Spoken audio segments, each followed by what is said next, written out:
예, 안녕하십니까. 저는 한국 네스코프에서 근무하는 남인우입니다. 참석해 주셔서 너무 감사드리고요. 이 자리를 함께 마련해 주신 저희 총판 중에 하나인 IT원에게 같이 감사를 드리고, 오늘 이 시간이 네스코프를 조금 더 이해하는 시간이 됐으면 좋겠습니다. 아울러서 오늘 말씀드리려고 하는 부분은 데이터 보안에 관계된 부분을 좀 중심을 드릴 건데요. 그 부분에 대해서 우리가 같이 고민할 수 있는 포인트들 한번 점검하는 시간이 되었으면 합니다. 네스코프는 한국에서 작년에 사업을 시작을 하고 지사가 생겼기 때문에 아직 모르시는 분들이 많이 있을 겁니다. 해외에서는 벌써 2012년부터 사업을 하고 있고 고객사가 3,500개가 넘게, 그리고 4년 이상 가트너 매직쿼드런트 리더그룹에 속해 있는 회사로서 많은 분들이 사용을 하고 있습니다. 네스코프가 속해 있는 솔루션 영역은 지금 보시는 것처럼 셰시라고도 불리우고 SSE라고 영역을 좁혀서 부르는 이 영역이기는 한데요. 오른쪽에 보시는 것처럼 셰시가 너무나 큰 영역을 가지고 있습니다. 소프트웨어 디파인 웬을 포함하기도 하고요. 프라이빗 액세스라고 불리우는 GTNA, 제로 트러스트 액세스에 대한 전송적인 부분도 포함을 하고 있기 때문에 오늘 말씀드리고자 하는 부분은 이 전송 쪽의 얘기는 약간 다음으로 접어두고 왼쪽에 보이시는 박스에 있는 정보보호에 관련된 얘기를 좀 드리려고 합니다. 정보보호라고 우리가 표현을 드린다면은 이 셰시나 SSE 쪽에서 제공하는 영역들을 한마디로 표현하면 이렇게 표현 드릴 수가 있을 거예요. 일단은 맨 아래에 보시는 것처럼 위협 대응이 됐던 정보 유출 방지가 됐던 SSL 트래픽을 일단 풀어야 되는 거 기본이고요. 그걸 풀고 왼쪽에 보시는 것처럼 위협 대응에 대한 부분이 한 덩어리가 있을 거고요. 오른쪽에 보시는 것처럼 DLP, 정보 유출 방지 차원의 요소가 하나가 있을 겁니다. 있는데 그 중에서도 특히 오늘 말씀드릴 내용은 정보 유출 방지 쪽, 오른쪽에 대한 내용을 더 많이 말씀드리려고 하는 이유는 뭐냐면 왼쪽에 있는 것처럼 위협 대응이 중요하지 않아서가 아니라 왼쪽에 있는 위협 대응은 여러분이 지금 화면에 보시는 것처럼 대부분의 사람들이 인지하는 무엇을 해야 하고 왜 해야 하고 어떻게 도입해야 되고 하는 부분들이 거의 대동소이한 것 같아요.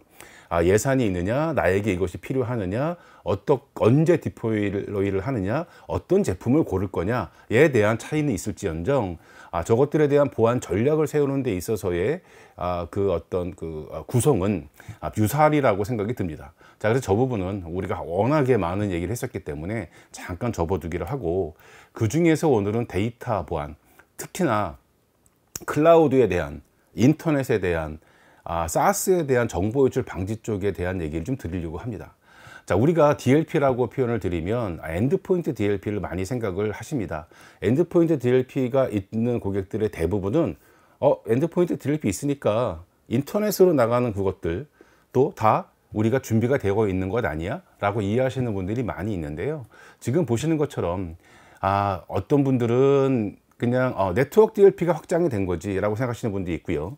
어떤 부분은 인라인 DLP라고 표현하시는 분들도 있고요. 저는 이제 클라우드 DLP라는 용어를 더 좋아하기는 합니다. 웹 DLP라고 부를 수도 있을 거고요. 이름이 이렇게 다양한 이유는, 어차피 인터넷을 사용하는데 다양한 이유는 상단의 파란 부분을 보시면 이해가 되실 텐데요. 요즘에 생성형 AI에 접근하는 트래픽에 대한 정보 유출 방지 굉장히 관심들이 많으실 겁니다. 그리고 이제 클라우드 시대가 되면서 사스에 대한 536을 사용하신다든가 기타 등등의 구글이라든가 슬랙이라든가 이런 인터넷 사스 어플리케이션을 사용한다고 한다면 기존에 있었던 네트워크 DLP 보안 전략과는 또 다른 차별성을 가진 어떤 솔루션이 필요할 수 있다 하는 부분이 하나 꼭지가 될 거고요. 자, 웹도 이제 좀 문제입니다. 웹이 더 이상 옛날처럼 화면 보여주고 웹페이지 보여주고 글씨 그림 보여주고 게시판 좀 있는 웹이 아니죠. 이 안에서 여러 가지 일들이 일어날 수 있습니다. 채팅, 파일 정보 이런 것들은 물론이거니와. 자, 그것들이 또 실시간 사용하는 데 있어서의 데이터 검사를 해야 될 부분도 있지만, 노란색처럼 내가 사스를 사용하거나 어떤 라스나 파스의 그 특정 클라우드 스토리지 사용하거나 했을 경우에는 내가 거기에 저장되어 있는, 내가 저장하는 것도 있지만 어플리케이션에 저장되고 이것이 또 한국에서 저장됐는데 미국에서 열었다가 다시 저장하고 이런 식의 것까지 고려를 한다면 인터넷, 지금 복잡하고 똑똑해진 클라우드 인터넷 시대에 정보 유출 방지, 정보 보호 측면에서는 굉장히 생각할 게 많다라는 얘기를 드리고 싶은 거고요. 그 얘기를 지금부터 드리려고 합니다. 이름하여 클라우드 시대의 정보 유출 보안이라고 말씀을 드렸고요. 그게 두 파트로 나누어서 말씀을 드릴 건데, 앞에서 말씀드릴 내용은 네스코프만의 얘기는 아니고 전반적으로 우리가 같이 고민을 해야 될 몇 가지 사항들을 말씀을 드리고, 뒷부분에서 그러한 사상들을 가지고 네스코프는 어떻게 방어 전략과 방어 솔루션을 제공할 수 있는지에 대한 부분을 매치시키는 형태로 크게 두 개 나누어서 말씀을 드리려고 합니다. 자, 뭐 이 화면에서 말씀드릴 내용은 크게는 없습니다. 예전에 비해서 많이 복잡해졌다 이거죠. 앞에서 말씀드린 내용대로. 자, 그 복잡한 내용들을 좀 몇 가지 키워드로 맞춰 본다면은, 데이터가 이제는 중간에 있는 얘기처럼 온프렘에 있는, 온프렘이라고 한다 그러면 어떤 네트워크 드라이브, USB 이런 환경들을 떠나서 클라우드 위에, 아까 내가 특별히 사스를 사용하거나 라스나 파스에 데이터가 저장되어 있는 것 뿐만이 아니라 난 그냥 인터넷을 사용한 것 뿐인데, 인터넷이 워낙에 하는 일이 많아지다 보니까 여기에 의도적, 비의도적으로 저장되는 데이터도 많이 있을 거고요. 이런 것들이 해외나 한국에 약간 차이는 있겠습니다만, 해외에서는 60% 이상, 국내도 상당 부분 저런 데이터들에 대한 보안 대책, 정보 유출 방지 차원의 보안 대책이 필요하다. 이게 하나 꼭지가 될 거고요. 가운데 보시면 이것도 비율의 차이는 있겠습니다만, 작금의 시대에 정형 데이터보다는 비정형 데이터가 훨씬 더 많아지고 있다, 공감하실 거고요. 비정형 데이터에 대해서 그것, 정보 유출 방지 차원이나 데이터에 대한 어디에 누가 사용하고 있는지를 파악한다는 것, 굉장히 어려운 일이라는 것, 중요한 일이라는 것 잘 알고 계실 겁니다. 오른쪽에 섀도우 화이트라고 하는 용어는 뭐 잘 아실 텐데요. 우리가 꼭 유해 사이트, 유해 앱, 갈 필요 없는 앱이라 보안 정책상 차단하는 것도 있지만, 섀도우 화이트는 굳이 업무적으로 권장하지는 않고 굳이 차단은 안 했지만 부지불식간에 사용자가 알아서 쓰는, 다시 말하면 사용자가 사용하고 있는 어플리케이션들, 웹사이트이기는 하지만 관리 범위 밖에 있는 것들을 우리가 통틀어서 섀도우 화이트라고 표현을 한다면, 인터넷에 있는 사이트, 앱들이 뭐 8만 개, 9만 개, 10만 개를 얘기를 하는데요. 그 중에 상당 부분이 97%라고 뭐 통계에서는 얘기하고 있습니다만, 그것들이 섀도우 화이트라는 거고, 내가 회사에서 허가하지 않고 그렇다고 차단제하지 않았으나 내 편의상 사용하고 있는 생성형 AI 또는 어떤 파일 변환 사이트, 이런 부분들도 전부 다 섀도우 화이트에 포함이 될 수 있는 영역이라고 볼 수 있을 겁니다.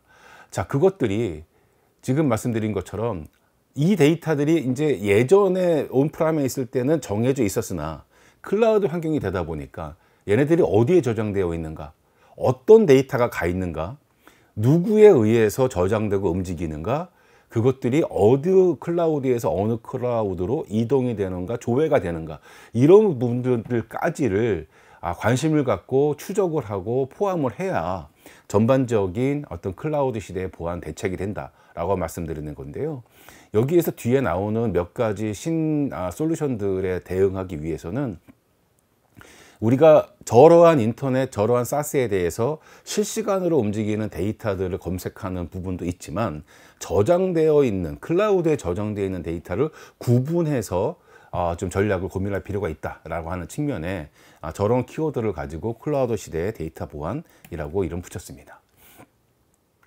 자, 그러면 그것들에 대해 어떠한 경로에 대해서 움직일 수 있느냐를 크게 세 가지로 나눠본다면, 좀 전에 말씀드린 것처럼 엔드포인트 DLP라고 익히 우리가 잘 알고 있는 것들 중심으로 USB나 외장 매체, 블루투스, 네트워크 드라이브 등에 움직이는 것들은 우리가 이미 잘 알고 있는 겁니다. 오늘은 저기에 대해서 많은 시간을 할애하지는 않겠습니다.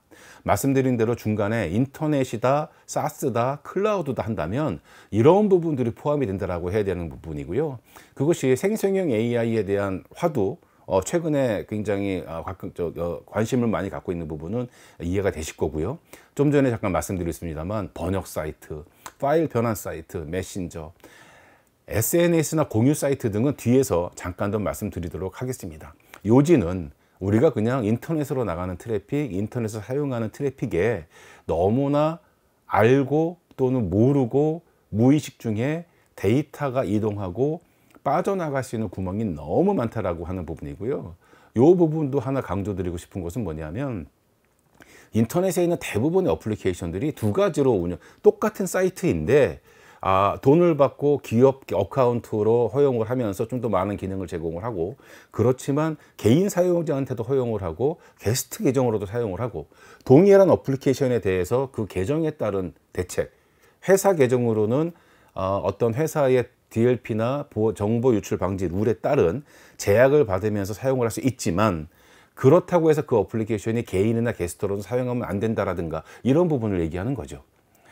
자, 갑자기 오늘은 데이터에 대한 얘기만 한다고 했는데 악성 코드 유입에 대한 얘기가 나왔어요. 자, 악성 코드가 들어오고 나가는 거에 대해서 위협 대응, 멀웨어를 탐지를 한다든가 랜섬웨어를 탐지한다든가 그 자체는 별도의 덩어리 있지만, 정보 유출 방지 차원에서도 그것을 무시할 수 없는 것은 뭐냐면, 랜섬웨어가 들어왔다고 하더라도 요즘에는 얼마 전까지 나왔던 보안 사례도 그런 게 많았죠. 데이터를 다 자기가 긁어 모아서 유출을 시킨 다음에 그 다음에 암호화 시켜갖고 빼도 박도 못하게 하는 이런 경우가 있었고요. 최근에 있었던 것들도 보면은 멀웨어라든가 이런 악성 코드가 들어와서 데이터를 긁어 모아서 얘가 유출을 오랜 기간 잠복하면서 긁어 모았다가 유출을 시키는 이런 부분들이 있어서, 지금 여기서 말씀드리려고 하는 부분은 뭐냐면 그런 악성 코드 자체에 대한 탐지 이 얘기보다도 그런 사이트들, 해가 될 것처럼 보이는 사이트, 그렇게 개도 권고하지 않고 여기는 조금 사고가 많이 날 수도 있었을 것 같으니 우리가 이런 사이트들은 안 갔으면 좋겠다라고 하는 어떤 보안 정책상의 어떤 허가되지 않은 사이트에 대해서도 막거나 계도해야 되는 상황이 분명히 있을 거라는 얘기고요. 또 하나는 정상적으로 운영되고 있는 사이트다 하더라도 그 사이트가 악성 코드에 감염이 된 상태라면 내가 그 사이트를 접근을 해갖고 그냥 일상적인 일을 하는 자체로도 나도 모르게 또 이제 감염이 일어나는 경우도 우리가 많이 얘기를 하고 있습니다. 자, 요지는 데이터를 유출시키는 것이 옛날에는 어떤 의도를 가지고 데이터를 긁어 모아서 내가 유출을 시켜야지 하는 부분도 없잖아 있었습니다만, 요즘에는 저렇게 사용자들이 쓰다가 생성형 AI에 질문해야지, 번역 사이트에 질문해야지, 어떤 여기는 날리지 베이스 포럼이니까 내가 필요한 데이터도 받았으니까 나도 올려야지, 이런 부지불식간에 하는 부주의로 인한 데이터 유출도 상당히 많다라는 거고요. 오른쪽에 보시는 것처럼 악성 코드라는 것이 많기 때문에 이 악성 코드가 전염되고 감염될 개연성이 있는 사이트나 앱들에 대해서 어떠한 회사 차원의 그 정보 보안 차원의 솔루션 차원의 어떤 방지책이 있어야 될 것이다. 그것은 기술적으로 어떤 이런 솔루션들이 막고 열고의 문제도 있지만 사용자에게 어쩌다 한 번 있는 교육만으로는 부족하다. 부지불식간에 일어난 행동에 대해서 그때그때 안내 메시지가 나온다든가 그때그때 어떤 계도에 대한 내용, 아니면 그 순간 보안 정책 어긋나는 행동을 했던 그 순간에 우리의 보안 정책은 이런 거예요라고 그때 어떤 계도와 교육이 이루어질 수 있는 그러한 대책도 같이 있으면 좋겠다. 이런 내용들을 말씀드리고 싶어서 이 장표를 마련했고요. 이제 그 내용들을 하나하나 말씀드리도록 하겠습니다. 자, 거기에 정보 유출 방지 차원으로 우리가 또 고민하고 한번 점검해 봐야 될 것들은 아래 보시는 것처럼 증적 확보. 이 혹자는 이렇게도 얘기를 합니다. 요즘에요, 작심하고 데이터 빼가려고 그러면 방법이 없어요. 이런 것도 사실 틀린 얘기는 아닙니다, 기술적으로. 자, 그래서 어떤 로그를 상세히 남긴다든가 원문 데이터를 저장한다라든가 아니면 사용자가 데이터를 이동할 때쯤에 정말로 권고하지 않는 방식이나 사이트라면 어떤 그 이유를 받는다든가 이런 증적 확보에 대한 대책은 어느 정도 우리가 준비할 수 있느냐, 나에겐 어떻게 필요하느냐 한번 점검을 보실 필요가 있다는 거고요. 자, 일반적인 DLP 기법과 자동화된 DLP 기법, 뭐 예를 들자면 AI를 적용했다라든가 머신러닝을 적용했다라든가 뭐 네스코프 같은 경우에는 사용자 행동 분석 기반의 어떤 그 자동화 기법도 적용되고 있긴 할 텐데, 여기에서 이 얘기를 좀 드리고 싶습니다. 많은 분들이 예전에 있던 고리타분한 기술들은요 이제 너무 낡았고요, 어떤 AI 기법을 활용을 해갖고 우리는 이렇게 해서 데이터 유출 방지에 대한 거를 이렇게 잘하고 있습니다. 뭐 이런 얘기들을 많이 나오실 수 있는데요. 제가 이런 예를 많이 듭니다. 아무리 세상이 좋아져서 내가 슈퍼카를 사고 스포츠카를 사고 아주 좋은 전기차 럭셔리카를 샀다고 하더라도 내가 아직도 시장을 가거나 근처에 있는 슈퍼를 가거나 동네 산책을 하거나 어떤 간단한 일을 할 때에는 걸어가야 될 일이 아직도 존재를 하고요. 자전거를 타고 가는 게 더 좋은 일이 아직도 존재를 하고요. 작은 차를 갖고 움직이는 게 더 편할 수가 분명히 있습니다. 슈퍼카가 있고 럭셔리카가 있다 하더라도 좋은 AI 기법이 있다 하더라도 여기에 다 의존하고 맡길 수는 없다라는 거고요. 걸어가고 자전거를 타는 것처럼 고리타분해 보이지만 예전에 있었던 DLP 기법들, 이름하여 지금 보시는 저런 기법들이죠. 또 같이 필요하다. 잠깐 살펴볼까요? 지금 보시는 저 파란색, 보라색의 글씨로 표현하는 저런 DLP 기법들은 우리가 지금까지 엔드포인트 DLP 내지는 일반적으로 말하는 네트워크 DLP든 지금까지 해왔던 일반적인 DLP 기법들을 얘기합니다. 키워드를 중심으로 검색을 한다. 사전 딕셔너리 매치라고 하죠. 용어를 정해놓고 매치를 한다. 이런 단어들이 있으면 안 돼요.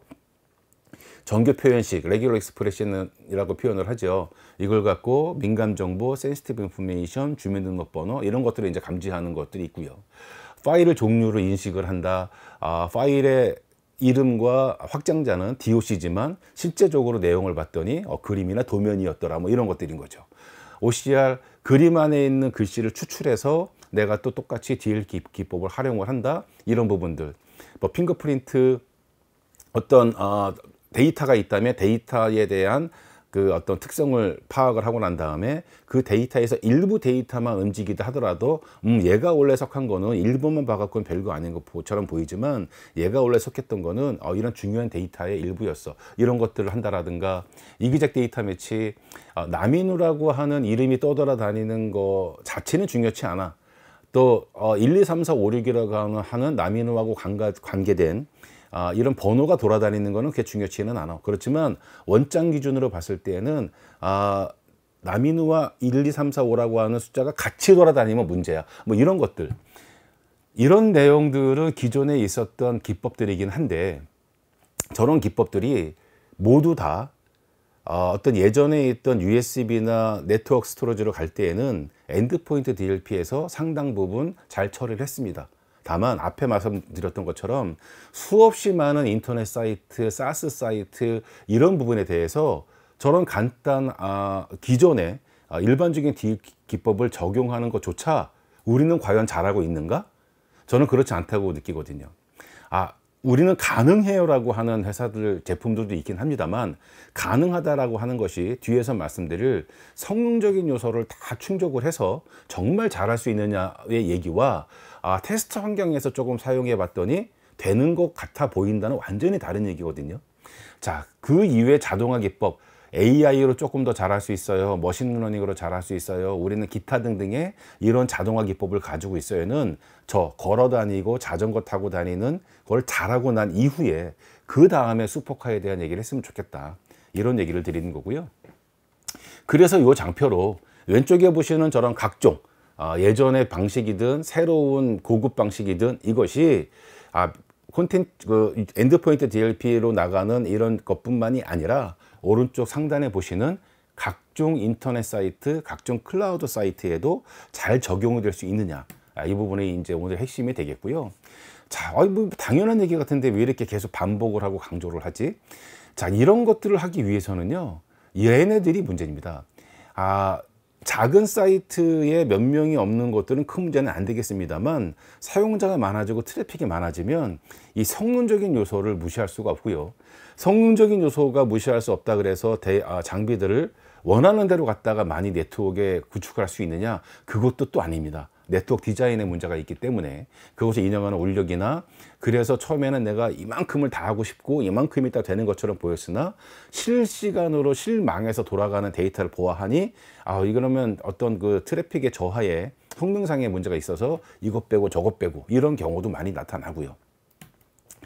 자, 그것들이 아마 요 장표를 보면 결과적으로 우리가 네트워크 상에서 제공하는 정보 보안을 한다면 왼쪽에 보이는 저런 것들이 이제 다 갖추어지는 것이 기본이다라는 거고요. 거기에서 이제 네스코프 같은 SSA 벤더들은 상단에 보시는 것처럼 더 많은 것들을 제공할 수 있긴 합니다만, 최소한 지금 데이터 유출 방지 차원의 성능적인 이슈 하나만 보더라도 아마 네트워크 보안을 좀 하셨던 분들은 충분히 이해하실 거예요.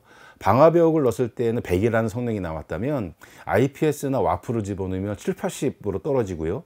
거기에 이제 여러 가지 요소들이 들어가면 더 성능이 떨어지고, 거기에 이제 SSL을 풀고 DLP적인 요소를 검사하고 이러다 보면 성능이 엄청나게 떨어지는 것들을 잘 이해하실 겁니다. 뭐 이 얘기를 길게 드릴 건 아니는데 정말 그런가 라고 이해하시는 분들을 위해서 잠깐만 말씀을 드리면, 우리가 흔히 말하는 패킷 프레임은 지금 보시는 저런 형태로 되어 있고요. 어떤 방화벽이라든가 IPS 같은 경우에는 한두 개의 개별적인 패킷 또는 어떤 일련의 스트림만으로 내가 하고자 있는 일을 하지만, 샌드박스라든가 아니면은 데이터 유출에 대해서 검사를 하려면, 데이터 유출에 대해 검사를 하려면 일단 저러한 것들이 프레임이 수없이 많은 것들이 모아져서 데이터가 모아지고, 그 데이터들이 파일로 리어셈블리가 다 끝나고 그것들을 갖고 SSL에 복구하라 하고 난 이후에나 데이터에 대해서 내가 원하는 제어가 가능한지 매치가 가능하잖아요. 저런 것들이 네트워크 단에서 하나의 어플라이언스를 갖다 놓고 수없이 많은 사용자의 수없이 많은 데이터가 실시간으로 일어나는 것을 저거를 한다는 거가 사실은 굉장히 어려운 일이고, 그렇기 때문에 그것을 온프라임에서 하기 위해서는 여러 가지 다양한 부가 장비, 추가 장비, 다양한 디자인, 이런 것들이 요구가 된다는 거죠. 그럼에도 불구하고 제가 믿기에는 앞에서 보여드렸던 다양한 DLP 기법과 신기술을 적용한 내가 원하는 만큼의 정보 유출 방지 제어를 하기에 부족하다라고 느끼는 거고요. 제가 뭐 단언해서 우리만 되고 쟤들은 안 돼요 이렇게 말씀드리는 거는 아니고, 여러분들이 어디까지를 공감하고 점검을 해야 되는지에 대한 점검 포인트를 말씀드리는 거고요. 공감되시는 부분은 그런 것들이 우리가 검토하고 있는, 우리가 보유하고 있는 것들에 대해서는 어디까지 준비가 되어 있는지를 한번 확인해 보셨으면 좋겠다, 이런 내용들이죠. 자, 악성 코드에 대한 얘기 잠깐 말씀드렸고, 부주의 내지는 부지불식, 굳이 필요 없는 것을 가는, 이런 부분들은 두 가지로 크게 말씀드릴 수가 있을 거예요. 어떤 피싱 사이트, 그러니까 인터넷 사이트, 인터넷 어플리케이션 기준으로 본다면 피싱 사이트들에 이제 가는 것들을 조심을 많이 해야 될 것이고요. 이런 부분들은 어떤 그 위해성이 있는 알려진 사이트들에 대해서 우리가 접근을 못하게 하는 이러한 솔루션이 도움될 수가 있을 거고요. 또 하나는 아까도 말씀드렸습니다만 멀쩡해 보이나 그 사이트에 감염돼 갖고 그쪽에서 이제 내가 정상적인 업무를 했는데 감염이 되거나 아니면 이제 부지불식간에 데이터가 나가는 이런 부분들이라, 가운데 상단에 보시는 것처럼 이런 부분들은 계속 교육, 계도, 안내를 할 수밖에 없습니다. 자꾸 제가 계도라는 얘기를 쓰는데 이 부분은 교육하고는 좀 별개의 얘기고요. 뒤에서 네스코프가 하는 계도가 어떤 거라는 거를 말씀을 드리면은 저 얘기를 하고 싶어서 그랬구나 라고 이해를 하실 수가 있을 것 같아요. 징적 합본은 저런 것들이죠. 원문이 다 저장이 되느냐, 로그가 얼마나 자세히 남느냐, 내가 나중에 파악을 했을 때에 추적과 필요한 내용들을 다 담고 있느냐, 이런 부분들이 될 것이고요.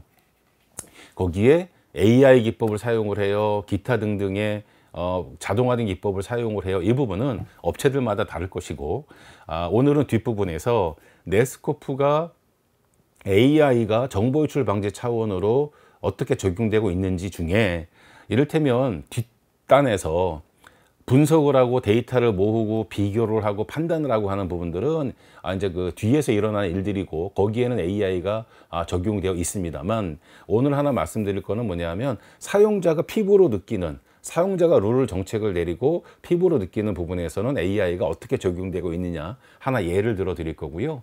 네스코프가 다른 벤더들 대비 특징이라고 생각을 하는 저 사용자 행동 기반의 제어 정책, 이 부분은 무엇인가, 그 부분을 하나 추가로 말씀드리도록 하겠습니다. 여기에서 하나 추가드리고 싶은 얘기가 뭐냐면 DSPM이라는 용어를 이제 많이 사용합니다. 각종 벤더들도 많이 사용을 하고요. 여기저기서 많이 들려요. 제가 딱 7초 드릴 테니까요. 가트너가 얘기하는 DSPM이 뭔지 제가 설명드리는 것보다 잠깐 한번 읽어보시기 바랍니다.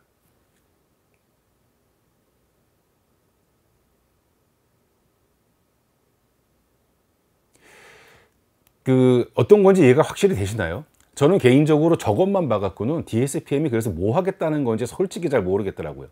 자, 그래서 네스코프도 DSPM이 있고, 저 부분을 어떤 고객들이 필요할까라고 좀 찾아보고 공부도 많이 했는데, 한마디로 표현하면 이런 겁니다. 좀 정리를 드리자면, 데이터를 우리가 정보 유출 방지 차원으로 본다고 한다면, 사용 중인 데이터를 열었다가 세이브 에이지를 한다던가 하는 이럴 때에 움직이는 것, A에서 불렀다가 B로 저장을 하면서 이동되는 것도 있겠죠. 이걸 이제 사용중 데이터라고 제가 표현을 했고요. 실시간 데이터, 인터넷을 사용을 하고 웹사이트를 사용을 하면서 거기에 내가 데이터를 던져 넣거나 문의를 하거나 파일을 주고받는 행위, 이것이 이제 실시간 데이터일 텐데, 여기에는 일반 웹을 사용하는 것도 있고 사스를 사용하는 것도 있지만, 차단, 회사에서 이런 데는 가지 마세요 해서 차단된 앱이 아니라 아까 말씀드렸던 섀도우 IT를 포함을 합니다. 미처 내가 제어하지 않고 막진 않았으나 회사 업무적으로 허용되고 관리가 되는 사이트, 앱들 이외에 아직은 그냥 섀도우 IT로 떠 있어서 사용자들이 이동할 수, 이런 부분들은 실시간 데이터에 움직이는 상황에서의 볼 수밖에 없습니다. 그것이 이제 저희 용어로는 클라우드 DLP, 인라인 DLP라고 표현을 드린다라고 말씀을 드렸고요. 이 부분을 얼마나 각종 벤더들이 잘 제공을 할 수 있는지를 보시는 것이 섀도우 IT에 대한 또는 내가 인터넷으로 나가는 데이터에 대한 어떤 정보 유출 방지 차원의 모니터링, 가시화를 위해서 반드시 필요한 부분이다라는 말씀을 아까 드린 내용이고요. 자, 그 중에 지금 DSPM을 얘기하자고 한다면 저장된 데이터를 얘기를 드려야 돼요. 저장된 데이터도 크게 두 가지가 있을 거예요. 하나는 사스와 같은 회사가 허가된 어플리케이션에 저장된 데이터가 있을 거고요. 자, 여기서 하나 생각을 해봐야 될 거는, 여긴 실시간 데이터는 허가받지 않은 섀도우 IT 사이트로 나가는 트래픽을 있을 수도 있고, 그것을 잘 검사를 해야 되는 게 보안적인 측면에서의 일이라면, 저장된 데이터는 허가되지 않은 앱에 저장됐다라고 하는 건 이미 사고죠. 그죠? 허가되지 않은 사이트에 저장되기 이전에 여기에서 막아야 된다라고 하는 거기 때문에, 저장된 데이터를 내가 스캐닝을 하고 얘가 잘 있나, 얘가 어디 이동했나, 이걸 본다라고 하는 건 허가되지 않은 앱과 사스는 저는 이전에 해야 된다고 해서 제가 좀 옆줄을 그어놨고요. 자, 그러면 허가된 사이트 중에서 저장된다고 하면 그 두 가지를 나눠야 될 텐데요. 사스 어플리케이션에 저장되는 5365가 됐든 슬랙이 됐든 이런 것들이죠. 이거 또 하나는 라스파스, 다시 말하면 S3 버킷에 저장이 됐다든가 데이터 웨어하우스, 이거는 좀 구분이 돼야 된다라고 하는 부분인 거죠. 자, 실시간으로 움직이는 데이터에 대해서는 여기처럼 클라우드 인라인, DLP 인라인 이런 식의 용어를 많이 쓴다고 말씀을 드렸고요. 저장되어 있는 데이터에서 어플리케이션에 저장된 거가 여러분들이 많이 얘기 들으셨던 CASB API라고 불리는 이 영역입니다. 자, 근데 그 중에서 S3 버킷이나 데이터 웨어하우스 같이 라스나 사스에 저장되어 있는 데이터는 또 CASB의 영역이 아니거든요. 그것을 보는 게 DSPM이라고 이해하시면 거의 비슷할 것 같아요. 자, 그러면 특별히 라스나 파스에 저장되어 있는 데이터에 대해서 DSPM이 뭘 하는 거냐? 지금 보시는 이 내용입니다.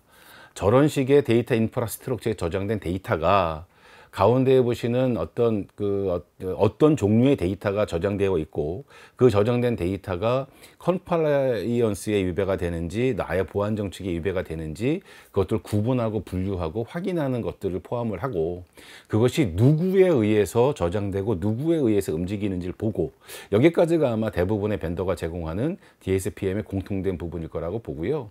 거기에 이제 그 벤더에 따라서는 저렇게 이 데이터가 누구에 의해서 불려져 누구에 의해서 또 다른 곳에 이동이 됐고, 여기까지를 갖다가 추적 관찰하는 것을 포함하는 것이 네스코프가 제공하는 DSPM입니다. 자, 그러니까 앞에 제가 하나 강조드리고 싶은 거는 요것만 기억이 남으실까 봐 높아심에 말씀을 드리는데, 이 DSPM은 필요하신 고객이 정해져 있습니다. 그죠? 예, 다 필요하다고 지금 말씀드리는 건 아니고, 요즘에 한참 회자가 되는 내용이기 때문에 말씀을 드렸고, 이 앞에서 말씀드렸던, 그러나 실시간 데이터를 데이터 유출 방지 차원으로 자세히 들여다봐야 되는 이 부분은 내가 데이터를 뭐가 쓰고 허용이 될 걸 떠나서 가시화 확보 차원, 정보 유출 방지 차원의 제어 차원으로 반드시 필요한 내용이다. 라는 내용이 더 중요한 저의 포인트를 다시 한번 말씀을 드리는 거고요. 자, 상당 부분 시간을 지금 일반적인 내용이 썼고요.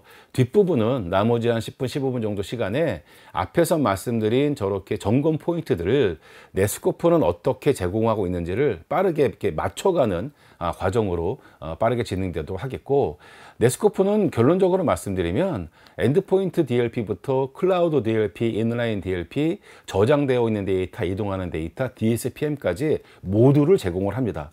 그것이 샤시의 영역이다, SAS의 영역이다, 아니다와는 별개로, 용어가 중요한 거는 아니니까요. 샤시 벤더로서, SAS의 벤더로서 제공하는 맨 앞에 보여드렸던 그런 정보 보안에 대한 내용은 그대로 제공을 하는 거고, 원 데이터 세큐리티라고 하는 기치 아래 전반적인 작금의 시대의 데이터 유출 방지 차원의 내용들을 다 지원한다. 그것들에 대한 특징이 이렇다. 기본적으로 일반적인 보안 기법들 앞에 쭉 한번 말씀드렸죠. 뭐 키워드 매치, 뭐 이그젝 매치, 뭐 OCR 말씀드렸는데, 그것들이 AI 시대이지만 제가 이 얘기를 드리는 것 중에 하나가, 네스코프는요 AI 뭐 잘 못하고요, 그리고 일반적인 옛날 데이터 기법 이런 얘기들을 가끔 하시는 분들, 질문하시는 분들이 있어서 이 얘기를 드리는 건데요. 자전거와 걸어갈 수 있는 기법들 그대로 가지고 있고, 이 부분도 중요하고, 여기에 AI와 기타 자동화된 기법도 가지고 있다, 이렇게 이해하시면 될 것 같고요. 그래서 이러한 기존에 있던 일반적인 기법이 얼마나 유용한지, 저것들이 인터넷 트래픽에 대해서도 다 제공되고 확보될 수 있는지 한번 점검해 보시면 좋겠다는 얘기 다시 드리고, 여기 또 거기에 대한 내용입니다. 뒤쪽에서 일반화된 DLP 기법 이외에 네스코프가 AI를 분석하고 모으고 비교하고 판단하는 것은 뒤에서 일어나는 일이고, 사용자한테 조금 더 실감되는 기능이 하나 있다 말씀드렸는데요. 그 부분이 이 부분입니다. OCR하고는 좀 다른 건데요. 이미지를 머신러닝이 학습을 합니다. 해서 어떤 여권, 증명서, 각종 양식, 핸드라이팅, 화이트보드, 그리고 어떤 그 스크린샷에 대한 부분, 그리고 이제 여기 그림이 없습니다만 고객들이 좋아하시는 부분 중에 하나가 도면, 설계 도면, 이런 부분들을 20장 이상 학습을 시키면 얘가 그거를 유사점을 찾아내서 이제 그 탐지가 시작이 되고요. 그거는 이제 많은 양을 학습을 하고 시간이 지날수록 더 똑똑해지겠죠.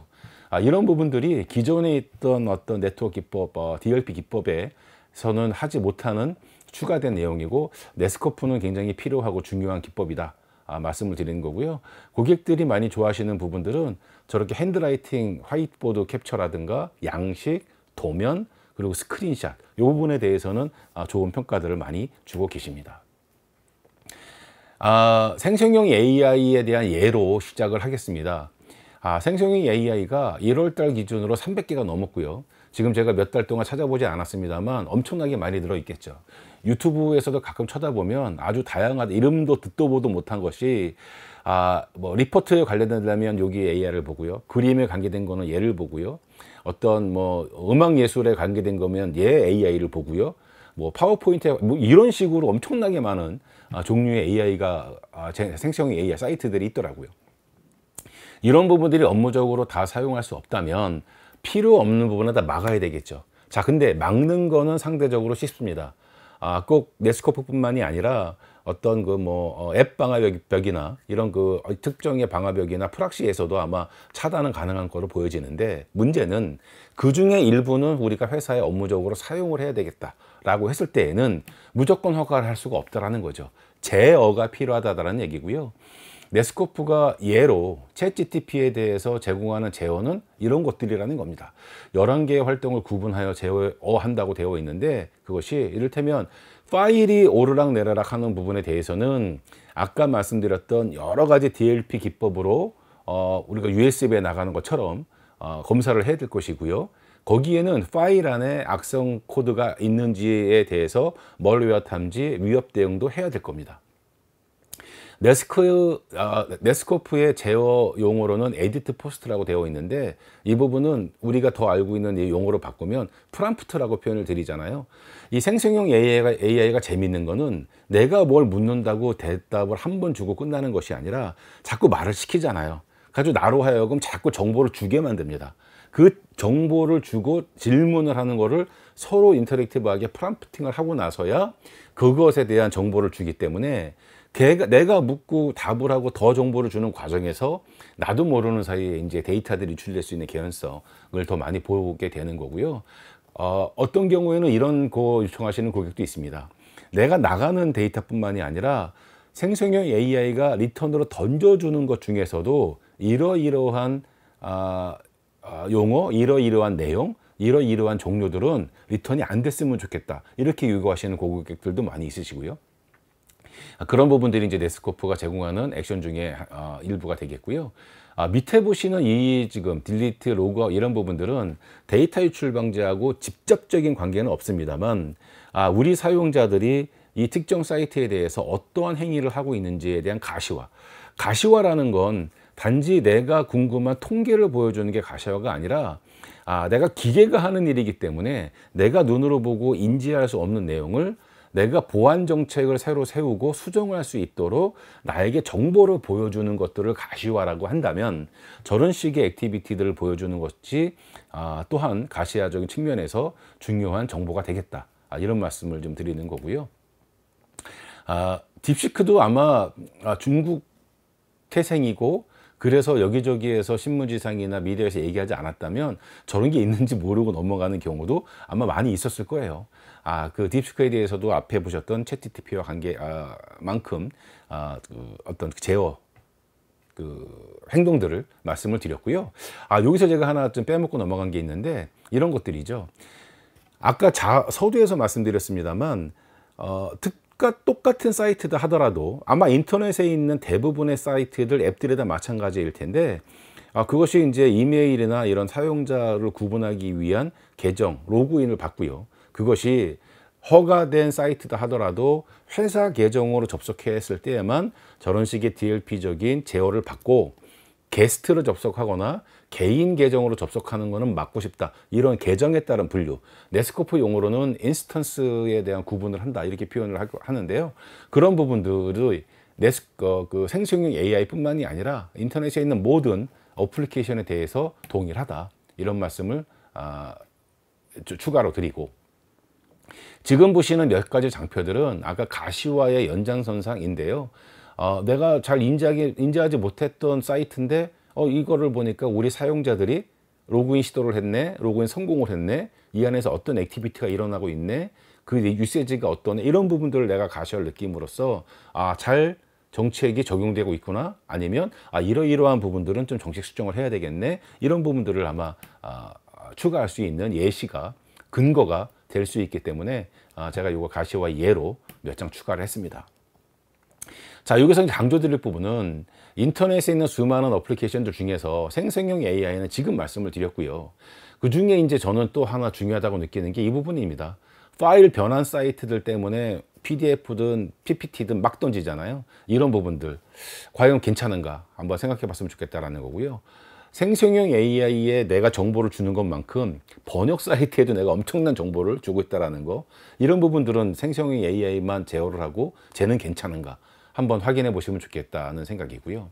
자, SNS하고 메신저 얘기가 나오는데 회사에서 업무적으로 인스타그램이나 X나 이런 부분들을 허가하지는 않을 겁니다. 다만 그러나 여기서 말하는 SNS에는 뭐를 포함을 하냐 하면은 아래 보시는 것처럼 평상시엔 좋아 보였어요. 협업도구, 뭐 개발자 포럼, SE 포럼, 워크그룹, 난리지 베이스, 일하는데 도움이 될 것도 같고 위해가 없을 것 같고 되게 필요해 보이나 겉으로 보기에는 단순한 정보 제공과 어떤 게시판 형태로 보였으나 그 안으로 들어가 봤더니 채팅 기능이라든가 파일 공유 기능이라든가 파일 저장 기능, 여러 가지 기능이 있을 수 있다는 얘기죠.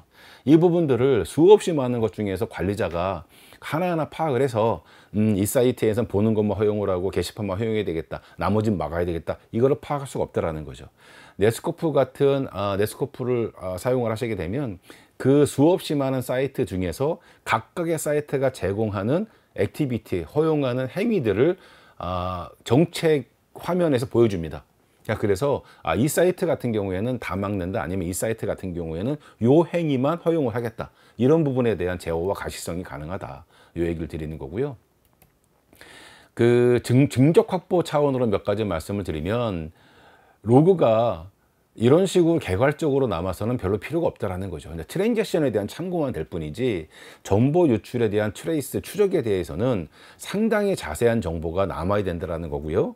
그 상당히 자세한 정보의 수준은 자료와 나중에 제공해 드리는 슬라이드를 참고하시면 될 것 같고, 네스코프는 지금 보시는 것처럼 충분히 포렌식으로 사용할 만큼의 증적이 남는다, 이렇게 말씀을 드리겠고, 원본 파일 당연히 남고요. 어떤 이제 생성형 AI나 번역 사이트 같은 곳에 소스 코드가 날아가는 부분에 대해서는 소스 코드에 대한 인지를 해서 당연히 그 부분은 네트워크 DLP 룰을 적용을 하고 로그에 같이 남긴다던가 이렇게 적용이 되고, 아까 제가 앞쪽에서 궤도 교육하고는 달라요 얘기를 계속 드렸는데, 이 얘기를 하고 싶어서 그렇게 말씀을 드렸습니다.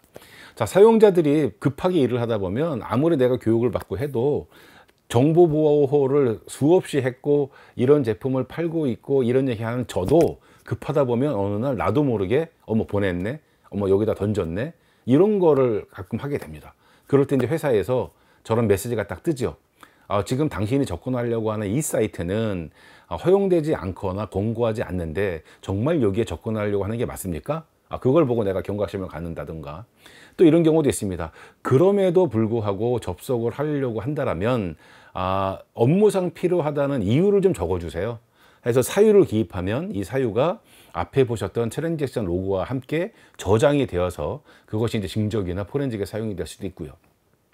또 하나는 이런 것들이죠. 생성형 AI에 다른 사이트를 접근하려고 했다면 저런 메시지가 나타나면서 우리 회사 정책에는 생성형 AI는 여기만 접속이 가능하고 여기에서 업무를 볼 수 있습니다. 여기 클릭을 해서 링크가 나타나는 거죠. 클릭을 해서 이 사이트를 대신 사용해 주세요, 이럴 수도 있고요. 아니면 어떤 사이트를 접근을 하거나 어떤 데이터를 보내고 하면 우리 회사 정책상으로는 이러한 데이터가 나가지 못하거나 사이트 접근이 안 됩니다. 우리 회사 정책을 여기를 눌러 확인하세요, 이런 식의 다양한 어떤 궤도와 안내를 즉석에서 할 수 있는 내용이 네스코프의 중요한 특징 중에 하나라고 말씀을 드리는 거고요. 저 페이지들은 당연히 한글로 다 바꾸고 로고도 다 바뀌고 여러 가지 랭귀지로 가지고 있다가 똑같은 내용이 오퍼레이팅 시스템이 가지고 있는 랭귀지를 파악을 해서 영어든 한국어든 다국어로 사용자에게 표시가 되는 그러한 형태로 지원이 되고 있습니다. 앞에서 잠깐 말씀드린 것 중에 네스코프는 사용자 행위 분석에 대해서 정보 유출 방지 차원에 도움이 됩니다, 이런 말씀을 드렸는데, 행위 분석을 해서 뭐를 도와주겠다 하지? 왼쪽 화면을 보시면 좀 됩니다. 이런 겁니다. 요즘 시대에는 워낙에 업무 환경도 복잡하고 인터넷 사이트도 많기 때문에 딱 무자르듯이 잘라서 여기는 되고 저기는 안 돼요, 이거는 되고 저거는 안 돼요, 이렇게 말하기 되게 어렵습니다. 그 애매한 부분 때문에 아까 그 궤도라고 하는 그 기능도 설명을 드렸습니다만, 이런 거죠. 다른 사람들에 비해서 이 사람만 유독 대용량 파일 업로드가 많다, 다운로드가 많다. 다른 사람들에 비해서 이 사람만 유독 가지만 하는 사이트를 자꾸 간다. 다른 사용자에 비해서 유독 이 사람만 벌크 업로드, 벌크 다운로드가 많다. 특별한 어떤 사이트 가서 페일을 자꾸 난다. 자꾸 자격증명에 실패를 한다.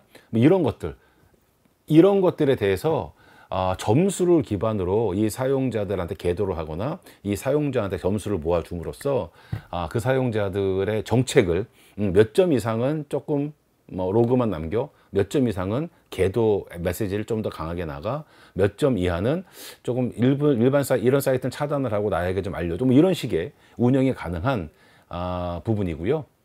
네스코프가 제공하는 다른 경쟁사에 비해서 특징으로 제공하는 부분이고, 고객들이 굉장히 좋아하시는 부분이기 때문에 아마 좀 관심을 갖고 내용을 좀 보시면 좋을 것 같습니다.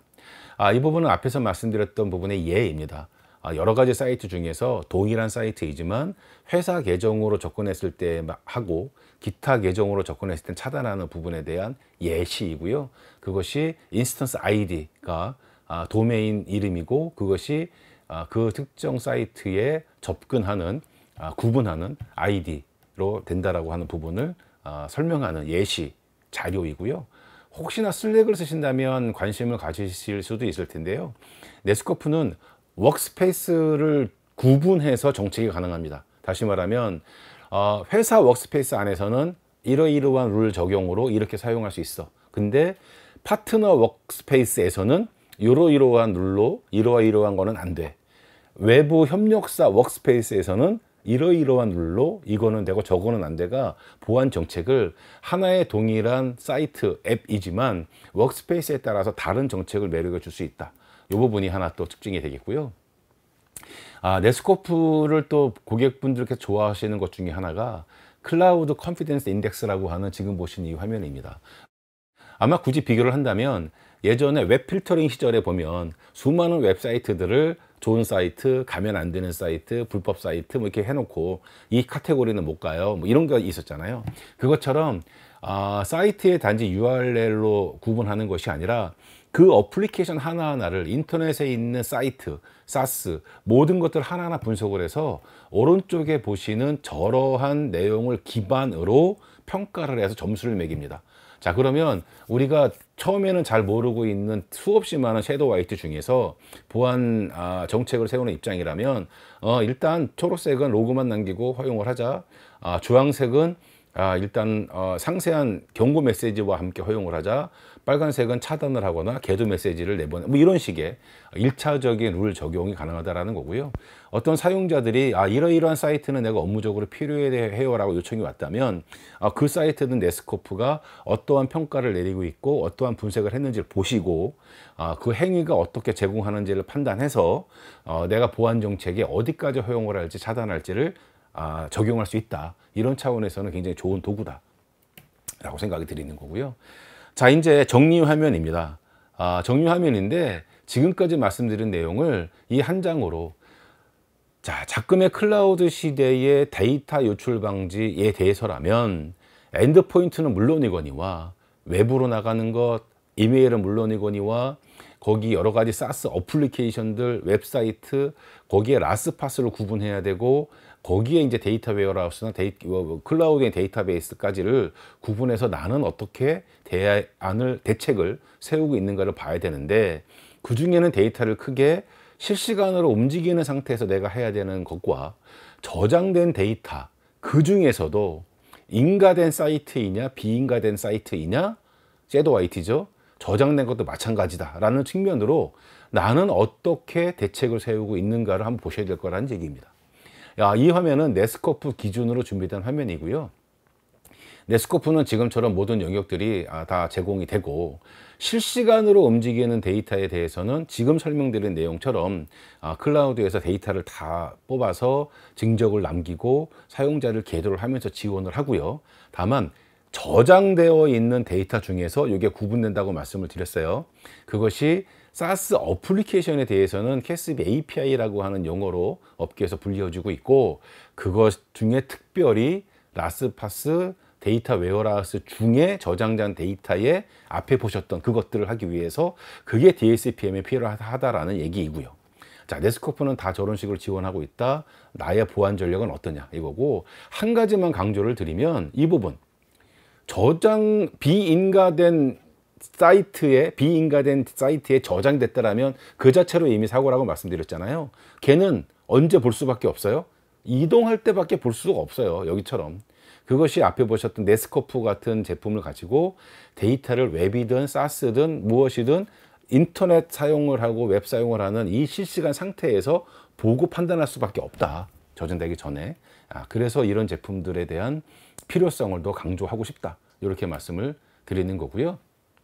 그래서 네스코프 이름하여 네스코프 원이다 말씀을 드린 내용이고 앞에서 말씀드린 대로 셰시나 SSE 제품 영역에 국한될 것이 아니라 지금처럼 데이터 유출 방지 보호 측면에서는 네스코프가 오늘 말씀드리지 않은 엔드포인트에 대한 DLP, 이메일에 대한 DLP, 뭐 엔터프라이즈 브라우저에 대한 내용 다 포함을 한 것을 해서 모든 것을 포함을 해서 네스코프 원 데이터 시큐리티라는 어떤 기치 아래 보완을 드리고 있으니까요. 이런 부분들 추가로 관심 있는 부분들은 연락을 주시면 보강을 드리도록 그렇게 하겠습니다. 숨가쁘게 쭉 달려왔습니다. 제일 처음에 말씀드린 것처럼 정말 영역이 넓죠. 이 중에 SD-WAN, 프라이빗 네트워크, 프라이빗 어플리케이션에 대한 보안 접근, 정보 유출 방지 쪽에서의, 오늘은 데이터 유출 방지만 얘기했습니다만 위협 대응은 또 이만큼의 시간이 필요한 내용이고 있고요.